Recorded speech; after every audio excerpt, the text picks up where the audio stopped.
Hello and welcome to Murphy's Garden. You join me in the kitchen. It's now the 4th of April and I think it's about time to start planting my potatoes. It's nice, it's quite a nice day. I think it's meant to get quite warm tomorrow, so I'm going to get the potatoes in.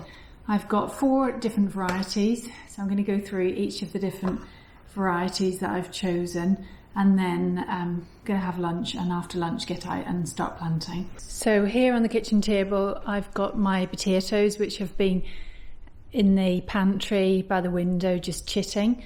So I've got 4 varieties. I've got the first earlies, which are here, and they are Mary Bard. I've got 10 of those, and then I've got Mary Piper, which are main crops. Another one called Sarpo Mirror, which is another main crop seed potato, and then finally Constance. So going through some of the features on each. So the Mary Bard, that's a nice waxy potato. It's good flavour and it's good for all different uses. As you can see on the bottom, salad, boiling, baking, mash, chipping and roasting. The idea is if you leave them in the ground a bit too long, they can become a bit floury and they don't hold their shape so well, so it's best to eat those early.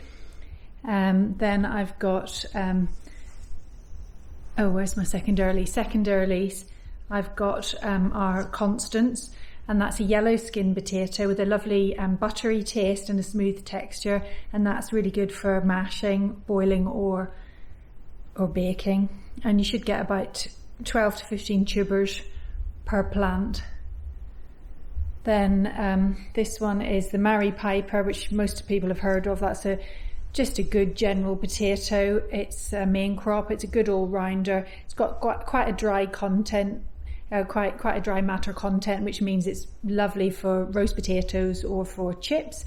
And then finally Sarpo Mirror. This is a main crop potato. It's very, very blight resistant, so I've got that really as a backup, just in case there's a problem with blight this year. It's got a built-in dormancy, so it means you can keep them really well, so they should overwinter really well if they're kept in a low temperature and they're dark, and they won't sprout. Because they are slow to sprout, sometimes when you chit them they don't form massive chits but just rather little chits.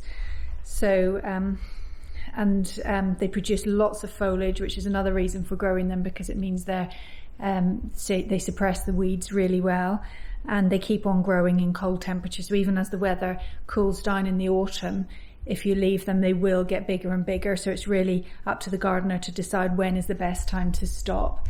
So that's the potatoes, and I'm going to keep some. I've got a little egg box here, so I'm going to keep 1 potato out of each of them to give to a friend who has got a small plot, and she can try then all 4 varieties in her small vegetable patch. Murphy's still got his bandage on. His paw is looking a lot better, but we must keep it covered for another 2 or 3 days, so he's not very happy. So this is a new area in the garden. We expanded the vegetable patch, and a lot of this soil has been brought in, some topsoil.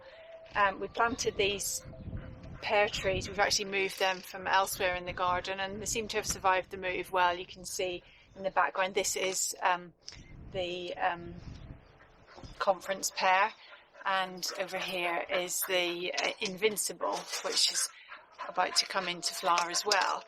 So I plan to use this area to plant the potatoes. It's quite stony. There's a lot of stones on the site originally, and a lot of the stones have come up to the surface. So I'm going to try and clear as many away as I can. And over the winter, the soil has become quite compacted, just with us walking on it when we were planting the pears. So I'm going to just go through it all and give it a good weed and prepare the ground for planting the potato.